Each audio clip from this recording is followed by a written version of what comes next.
Hi everyone, and welcome to the Amanzi for Food Training of Trainers Certificate of Competence in Environmental Learning and Changing Practice. On a, my name is Dr. Wilma van Staden, and I will be taking you through the introduction of a course. The main thing to remember that it is an NQF Level 5 course and that it's 10 credits of a course. So it's not a complete NQF Level year course, it is only a subject credits. This course is a short course that focuses on rainwater harvesting and conservation for food production and community practice. It is designed for people who are working with water, food, gardens, small-scale farming, extension, training, community facilitation, or local learning networks. In this introduction, we will look at why course matters, how it is structured, and what is expected at an NQF Level 5, and how the assignments build through the course. This course is for you if you would like to learn more about how to conserve water and how to use water in your garden. Many households and small-scale food producers experience water scarcity, changing rainfall patterns, heat, and drought. These conditions make it harder to keep food gardens and farming systems productive. Rainwater harvesting and conservation practices can help people catch, hold, store, and use more water carefully. The course therefore connects climate challenges with practical water for food responses that you can do in your garden and on your small scale farm. And the main idea also of the course is then to teach that to others. So the course has been designed for a wide range of participants. Some might be farmers or homestead food producers, and other may be extension workers, community facilitators, NGO practitioners, trainers of or learning network members. What connects everyone is a shared interest in water, scarcity, food production, and community learning. Participants do not need to be expert before they start. The course will support them to connect their own experience with practical rainwater harvesting and conservation practices.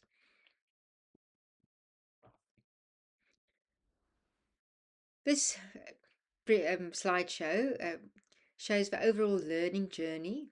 The course moves from a theory to field. In Module 1, participants investigate local climate and water challenges and analyze current rainwater harvesting and conservation practices by interviewing farmers. In Module 2, um, if you are going to take the course, then you will be um, moving into more of a practical planning by designing a productive demonstration site. And then in Module 3, you will then look at how to share what you have learned with others through a community training program. The course is not only about information, it is about building practical knowledge step by step. So the course begins with an orientation section. That's what you are listening to now. And this is where participants learn how the course works, what is expected, and how the assignments fit together. And after the introduction, then you will move to Module 1 that focuses on climate, water, and rainwater harvesting practices. Module 2 focuses more on the productive demonstration site. And Module 3 focuses on community training and learning networks. So that is more about how do we teach what we are learning. This structure will help you to move from understanding to planning to sharing knowledge with others. So Module 1 introduces the local context. Um, so first think about water for food production and then effects of climate variability. So if you do the course, then you will explore the rainwater harvesting and conservation and farming systems. This module also includes 3 already developed practical units: roof water harvesting, diversion furrows, and grey water harvesting. Each unit helps participants build towards assignment 1, where they either review their own involvement in rainwater harvesting and conservation practices, or they interview farmers to understand local practices and water challenges. So Module 2 will take you into the practical planning that focuses on the productive demonstration site. You will learn how to read a site by looking at a slope, water flow, soil, land use, existing resources, and possible climate risk. Then you will use tools such as photos, maps, Google Earth images, uh, and the Amanzi digital tool and the navigation tool to help you plan your demonstration site. The assignment asks you to bring this together into a practical site plan that includes selected practices, roles, resources, and sustainability considerations.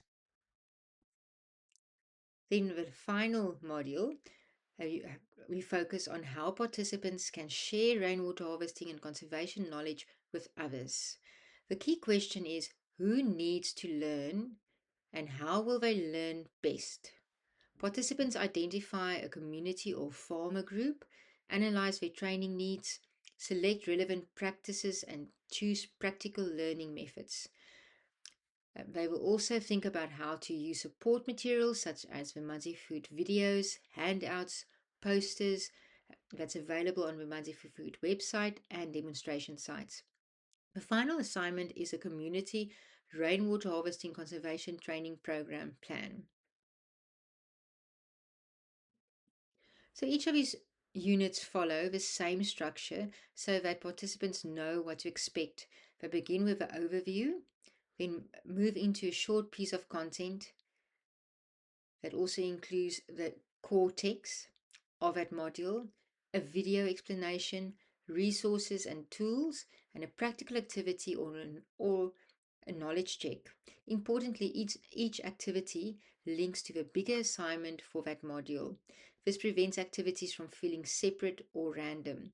Each small task helps you collect ideas, evidence, or reflections that you will use later in the assignments. So at an NQS level 5, subject credits, 10 credits, participants are expected to do more than repeat information. They need to show understanding and application.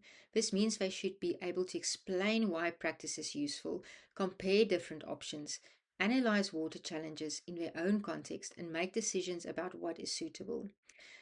Their assignment should include evidence from local observations, farmer interviews, practice reviews, or site analysis. The goal is practical and contextualized learning, not only theoretical knowledge. So therefore the course has 3 main assignments. Assignment 1 asks participants to investigate local rainwater harvesting and conservation practices through farmer interviews or a review of their own practice. Assignment 2 asks them to develop a productive demonstration site and plan, and assignment 3 asking to design a community training program. These assignments are not separate from the course units. The unit's activities should build the evidence, decisions, and reflections that the participants need to complete each assignment successfully. So, before you begin Module 1, I would like you to complete a short getting started reflection. This is not a test, it just helps you to think about your own location, farming and food production context, water challenges, and previous experience with rainwater harvesting and conservation. This is important because the course is built on local context. So, therefore, you should begin by noticing what is already happening around you. What challenges are you facing and your community is facing, and what can you hope to learn from the course? So from here on, once you've thought about that, then please continue to Module 1 to find a more clear sense of purpose and enjoy the course.